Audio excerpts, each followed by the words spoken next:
Seneta mwenyewe wa Homa Bay, Mr. Kajwang, alipeana apologize kwa jamii ya Mlembe kwa kama yeye kama mmoja ya kiongozi wa Homa Bay na kwa kile kilichofanyika, na pia kuweka ile peace yao between jamii ya Waluhya na jamii ya Waluo.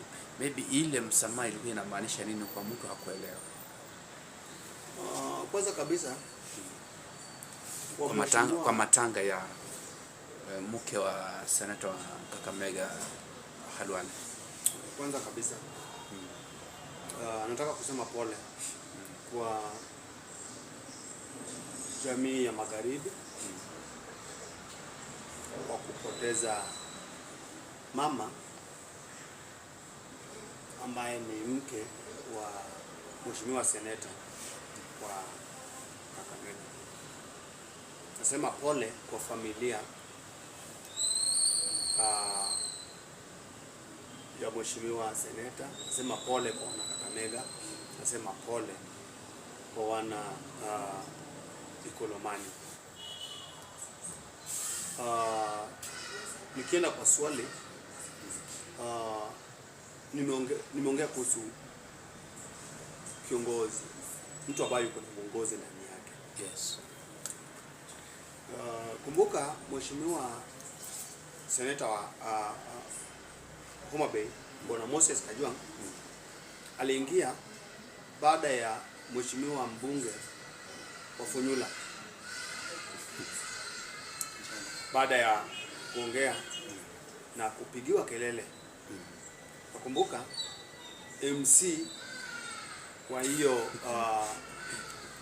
matanga alikuwa mwenye matanga, na wakati mheshimiwa Wanjala alikuwa akiongea, mwenye matanga alihakikisha kwamba ameincite watu against him, kwa sababu anaongea na ule anasema Harambee, MC mwenyewe anasema Harambee, na huyu anaendelea akiongea. So ikawa ground ikawa hostile kwa mheshimiwa Wanjala yenye hakumaliza vizuri. Kumbuka anafanya hii na the next speaker ni mheshimiwa senator wa. You think maybe ni game ilikuwa imechorwa ama nini? Ile ilikuwa ni, naweza sema kwamba ni strategy, kwamba mtu yote ambaye yuko pro government asipate nafasi. Na nilipenda uongozi ambayo ukakamavu wa kisiasa ama uongozi ambayo mheshimiwa Kajwang alionyesha. Mheshimiwa Kajwang alikuja na points mbili. Akasema akona points mbili. Akona mambo mawili. Ya kwanza ni pole. Ya pili tena ni pole. Na pole ya kwanza ni kwa familia, yes, ya mheshimiwa Khalwale kwa kupoteza mke wake. Pole ya pili ni pole kwa jamii ya Magharibi kwa ile kitu ambayo ilitendeka wapi? Homa Bay. Na yote akayazungumzia na akaweka mambo sawa, na alimaliza akiwa anapigiwa makofi na kushangiliwa. So ile ni ukakamavu wa kisiasa, na mara mingi kiongozi kuomba msamaha kwa niaba ya wananchi. Alifanya kitu ambayo ni nzuri, kwa sababu wananchi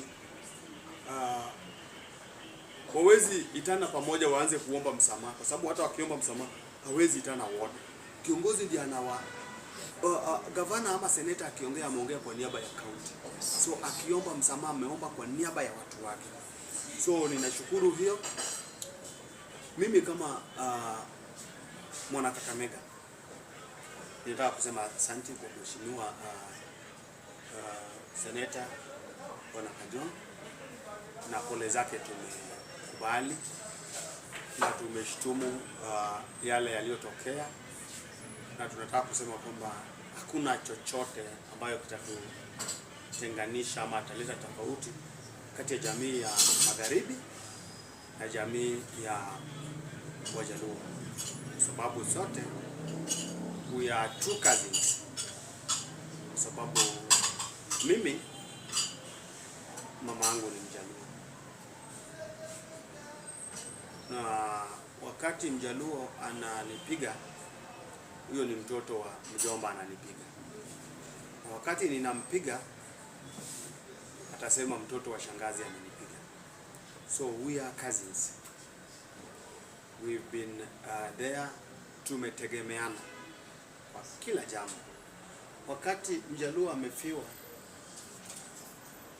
ninaenda hapo kwa sababu pia mimi nimekuwa affected. Naenda hapo kama naenda kuzika mjomba, naenda kuzika mtoto wa mjomba, naenda kuzika nyanya yangu, naenda kuzika babu yangu. So hatuwezi penda chochote ambayo inafanya nini, inaleta drift katikati yetu. So Mheshimiwa Kajwang', tunashukuru kama jamii ya magharibi, tunashukuru kama watu wa Kakamega, na tunasema pole zake zimekubalika. Hasa mimi kama Mkabana nimekubali, na nimesema kwamba pole zenu tumekubali, na hakuna chochote ambayo tutenganisha kati ya Wajaluo na pale kuna swala lilijitokeza wazi kwa viongozi wa jamii au kwa wale ambao wako na nia ya kusimama kama uongozi wa kitaifa kama rais. Kwa wingi ya wananchi pale, ama kwa wingi waliyekuweko pale, walishauri ya kwamba wawezi kustep aside na kusapota mmoja wao kama kijana wenyu ambaye ni Edwin Watenya Sifuna, ili aweze kuwakilisha jamii katika mesa ya negotiation bargaining ya 2027 kama rais. Na ukakuwa na mjadala wengi. Jana ndio tumejua na nako na chama na hii sijui chama iko na nani na iko na wajumbe gani, lakini jana ndio tumeanza kujua kuna chama inaitwa UP ambayo ni chama ya senator wa Kakamega Khalwale, na sijui chama hiki anakitumia kwa njia gani, lakini well and good. Tuliona pale imedhihirisha wazi jana, Edwin Watenya alidhihirisha wazi ama alidhibitishia Wakenya ako na chama. Maybe unaweza sema ni kuhusiana na hii?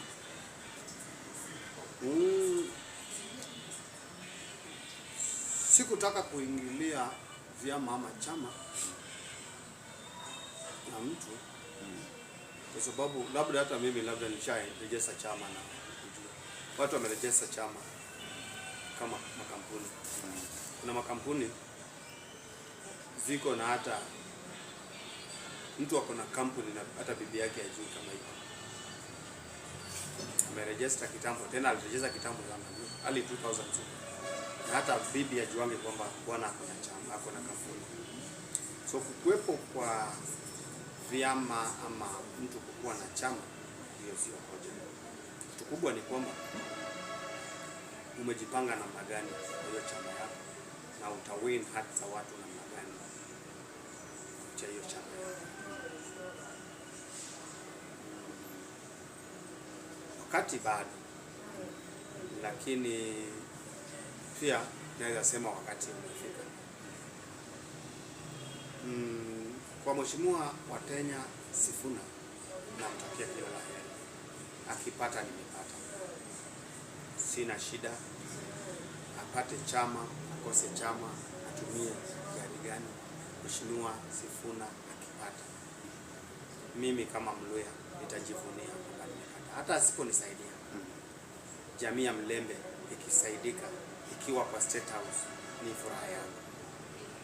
So siwezi kuwa na uhasama wowote, siwezi kuwa na chuki yoyote kwa njia yoyote ile Mheshimiwa Sifuna akipata, kwa sababu hata na sisi ni Wakenya na tunahitaji, tuko na haki ya kukaa katika hiyo meza ya ugavi wa rasilimali, ugavi ya nchi, ya kugawa rasilimali ya nchi. So ninamtakia kila la heri Mheshimiwa Sifuna. Maybe tukimaliza swala hilo la Kakamega, unazungumziaje mwenye matanga kukuwa MC? Nadhani kuna ile msemo nyumbani, tulikuwa nasema, wazee walikuwa nasema kwamba huyu bibi yangu nimemzika mwenyewe, huyu ni bibi yangu nilimzika mwenyewe, ama huyu bibi nitamzika mimi mwenyewe. Kuonyesha kwamba ni mimi nitamzika, hakutakuwa na mwingine, haendi mahali, mimi nitamzika. Ni kama yule Mheshimiwa Halwale amezingatia hiyo. Wakati nimeona mwili ukipelekwa chini ikiteremka, wakati mchanga inarudishwa, yeye mwenyewe amechukua spade anarudisha. Na katika hiyo matanga Mheshimiwa Halwale, sijui kama ako na mandugu, sijui kama ako na marafiki wale hawangemsaidia kwa kusimamia, hata kama ni maneno ya program ya viti, nani amesimamia tent, nani amesimamia kila kitu. Labda hivyo ndio hapo watu wa Ikolomani wanafanyaga, kwa sababu tunatoka kaunti moja. Mimi ninatoka Butere. Ikolomani pale juu hapa Bukura kuna pande iko Lurambi, kuna pande iko Ikolomani, kuna pande iko Butere. Hapo ndio tumeshikania hapo juu. So sijui kama hapa Ikolomani wako na ile mila tofauti na yetu, kwa sababu mwenye matanga ni yule anafarijiwa, watu wanakaa na yeye ndio sasa anaambiwa pole. Yeye hata kama ni sahani analetewa tu kwa meza, anaambiwa umekula, yeye ndiye anasabu wageni, umepata chai, yeye ndiye anasabu wageni, yeye ndiye anapanga vitu, yeye ndiye anaweka tent, yeye ndiye anachukua sadaka, yeye ndiye anachukua mpaka sadaka, yeye ndiye MC. Si kujua kama hii matanga, yeye ndiye anajua mwenye anaongea. Hii matanga ni rally. Bibi walielewana na bibi kufa ni campaign ama namna gani? Kuna vitu zenye na ikawa ameiweka ni kama rally, ni kama pali pa kupiga siasa, kwa sababu sikusikia hata ushuda akitoa ushuda ya bibi yake. Haikuwa ushuda, ilikuwa ni siasa, ni campaign, ni everybody akisimama, ni campaign ya Sifuna, ni campaign ya ugavana. Mke wako akikufa, na kama ni kweli ni mke wako ambao mlikuwa mnapendana na kwa muda mmekaa na yeye, mmezaa na yeye watoto, unakumbukaga yale mazuri alikufanyia, na unakuwa na ile chungu, ule huzuni ndani yako kwamba I've lost a wife, nimepoteza mtoto. And kwa sababu ya hiyo unakuwa tu watu wanaongelesha tu, wanapatia pole, kitu kama hizo, but all the same ni vile kuna wengi maybe pia inaweza kuwa kuwa na wake wengi, pia inaweza kuwa ni imechangia, kwa sababu haoni kama kuna kitu amepoteza. Na pia sijui kama kuwa na pesa pia inafanya unachukua kila kitu kama kawaida, na inaweza, but haikuwa hivyo. Sijawahi amini kwa niliona, lakini sijawahi amini kama inakuwa hivyo.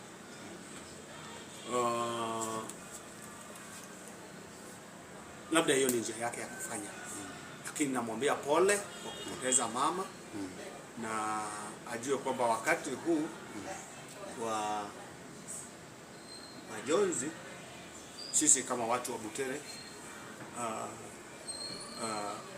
constituency, watu wa Kakamega County, na watu wa jamii yote ya Magharibi na Kenya nzima, tunasema pole kwa kupoteza mke wake.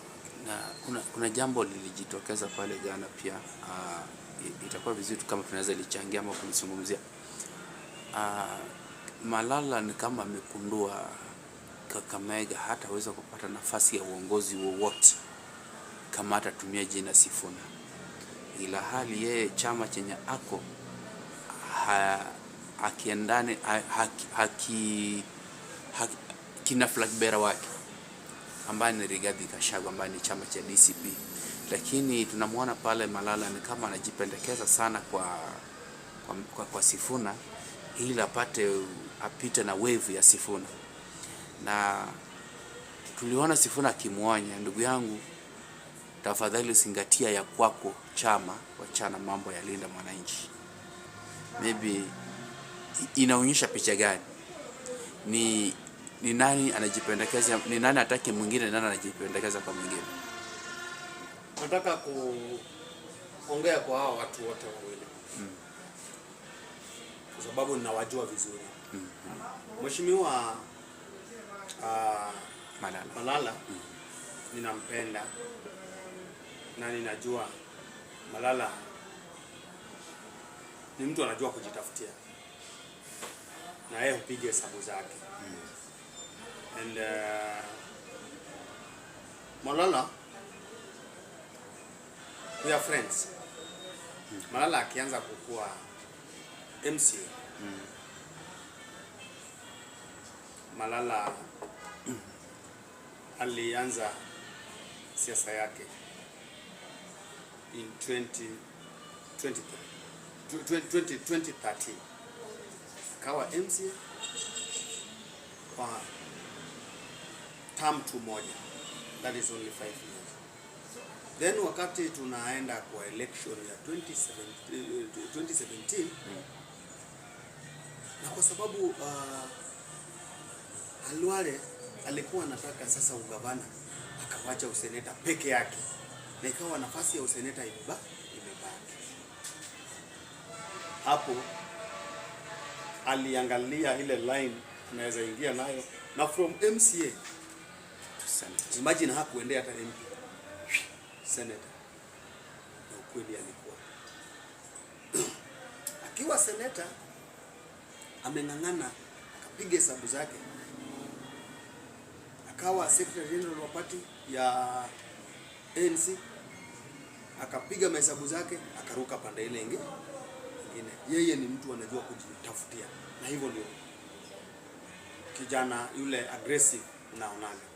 So yeye ni mtu aggressive, yeye ni mtu yuko mawindoni, na katika uwanja huu wa kisiasa mtu upiga hesabu. Yeye amepiga hesabu kwa sababu anataka ugavana wa Kakamega, na amegundua kwamba Sifuna amewin hearts za wana mkoa wa Magharibi. Na I want to assure you kwamba Sifuna ataenda na wabunge wengi sana mkoa wa Magharibi, magavana na maseneta ataenda nao kama wote. Labda tu Kakamega ndiye atakuwa na challenges kidogo, Busia na Vihiga, lakini Trans Nzoia na si tunaona Vihiga akona Wasotho already, tunaona Kakamega akona okay, ni sawa, lakini nakwambia kutoka kwa mimi ni mwana Kakamega. Okay. Na ninajua siasa ya nyumbani. Kupigiwa kelele na kushangiliwa haimaanishi unapendwa. Hata mwizi anapigiwa kelele. Kelele zote sio ya kushangiliwa. So unakuwa tu careful. Na siasa ni kama karata. Huwezi jua huku nyuma iko na nini. Karata ikifunikwa hivi, hujui ni kadi gani mtu anatoa. Unaweza itoa hivi na ni kadi ile au kwa expect. So Sifuna, ukweli ni kwamba viti vingi vya mkoa wa Magharibi atachukua. Ikiendelea vile inaendelea hivi. Na ndio Mheshimiwa Malala ameona. Na I want to tell you for that Malala huenda hata hapa mbele anaweza toka kwa ile chama ya yule kazi, atatoka kwa kazi nsarudi sasa kwa ndugu zake, kwa sababu kule kwa kazi pia yeye yuko pale kama flower man, ana sauti. Yeye yuko tu pale kuleta picha ya kabila ingine kutoka nje, but hana sauti. So amepiga hesabu zake, akajua kwamba mkoa wa Magharibi hasa Kakamega kuuza Gachagua ni ngumu sana. Gachagua hata ukitembea na yeye one year every morning, ile design alikuwa anatoka saa 10 akitembea akiongea na watu wenye wanauza mahindi wengi Kakamega, kumuuza ni ngumu. Kwanza alionyesha chuki na uadui na Raila even before Raila akufa. Na before Raila akufe, Raila alituacha kama amesha win hasi kabisa, na ikawa Raila akawa pati ya maisha yetu, akawa ndani ya maisha yetu, akajiingiza kwa maisha yetu. So ikawa Raila ni familia yetu. So wakati mtu anatusi familia yako, hata kama baba yako akikufa na huyu alikuwa adui ya baba yako, huyo ni adui yako, hiyo adui inaendelea. So Gachagua alishakuwa adui yetu. So ukikuja na yeye na baba ameshakufa na hakuomba msamaha baba akiwa mzima, sio hiyo, kumuuza ni ngumu. Afanye nini ndio baby? So sasa hii ile kitu anaweza fanya hapa mbeleni, anaweza toka kwa hiyo chama na join Sifuna. Kwa sababu I want to assure you kwamba Sifuna stands a better chance ya sijui maneno ya president, but win ama unite, kuweka Magharibi pamoja. Ako na hiyo nafasi na ni nyota yake imesha ng'aa.